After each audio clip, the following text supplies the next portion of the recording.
Olá, amigos do canal Jalmasa, como é que vocês estão? Tudo bem? Tudo tranquilos? Meus amigos, nós viemos para mais uma edição do seu Jornal do Masa.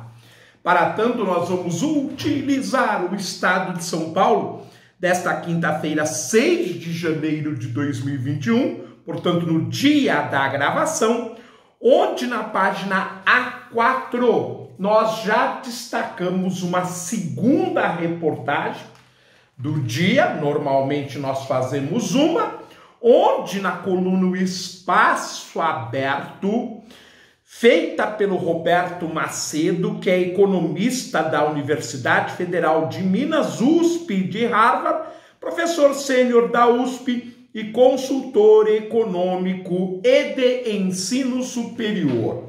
Ele diz o seguinte: cenário do PIB em 2022 é pior que resultado de 2021. Há um olho na sua coluna. Previsão do boletim Focus para a variação do produto deste ano vem caindo. E a queda desta semana foi bem mais forte. O primeiro boletim Focus do Banco Central de 2022, publicado na segunda-feira passada, revelou o cenário mais difícil para o Produto Interno Bruto PIB deste ano do que o observado em 2021. O boletim é semanal e suas previsões são colhidas de analistas do mercado financeiro na sexta-feira anterior à sua publicação. A previsão para a variação do PIB de 2022 deste boletim é de apenas 0,36%. Na semana anterior estava em 0,42%. E há 4 semanas era de 0,51%. Ou seja, vem caindo e esta última queda foi bem mais forte. Quanto a 2021, a previsão é de uma taxa de 4,5%, mas é enganosa quanto ao desempenho do PIB dentro do ano. Ela é calculada usando o PIB previsto para 2021 relativamente ao de 2020, ou seja, entre esses 2 anos. Como em 2020 o PIB caiu 3,9%, essa queda faz com que a comparação entre 2021 e 2020 leve a uma taxa bem mais alta do que a que ocorreria se o PIB houvesse permanecido estável em 2020.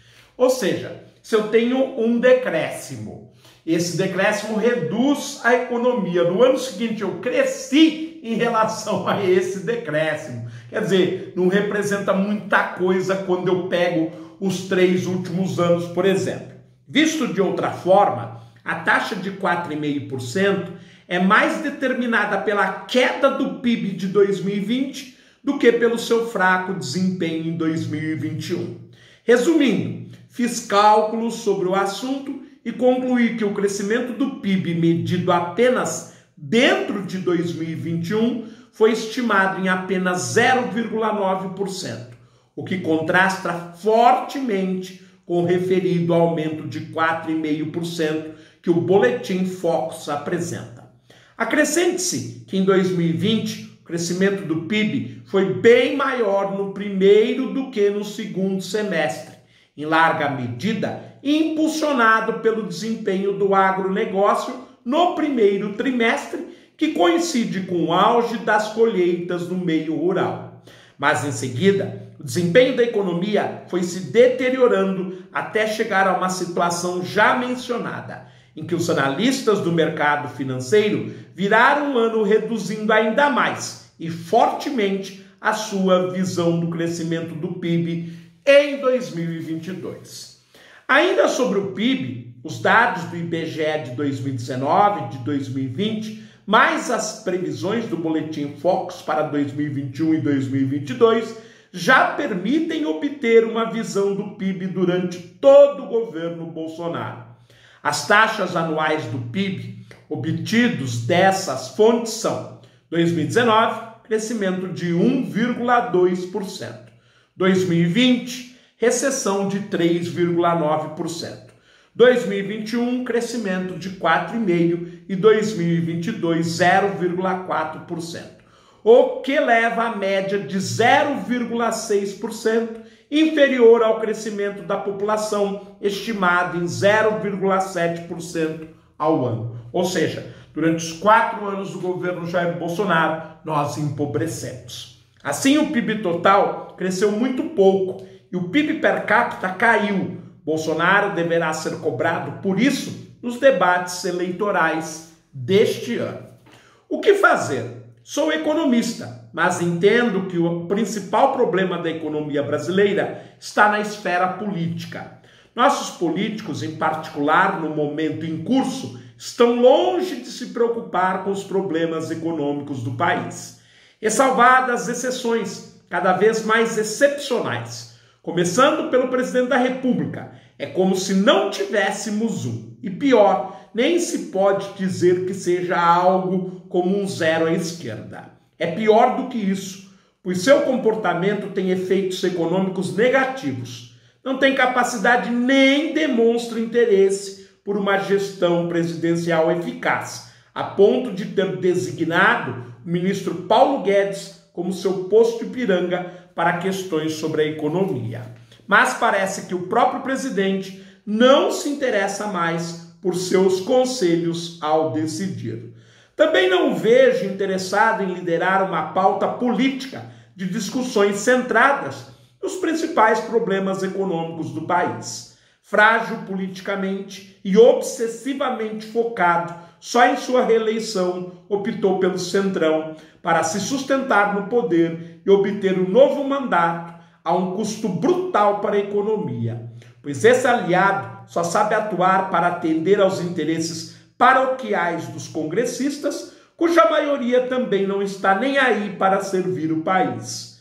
Matéria de página inteira deste jornal, no dia 26 de dezembro de 2021, teve este título: Congresso controla mais de 50% dos investimentos do orçamento. Entrevistado sobre o assunto, o deputado Samuel Moreira, do PSDB de São Paulo, afirmou: no sistema presidencialista é complicado ter um orçamento parlamentarista. Um dos resultados é o agravamento do endividamento público, pelo qual o mercado financeiro passou a cobrar mais caro, o que também agrava a dívida. Título de matéria no jornal Valor de ontem ilustra essa dificuldade. Risco fiscal piora e juros disparam. E as preocupações quanto à solvência do governo pressionam também a taxa de câmbio e geram efeitos inflacionários.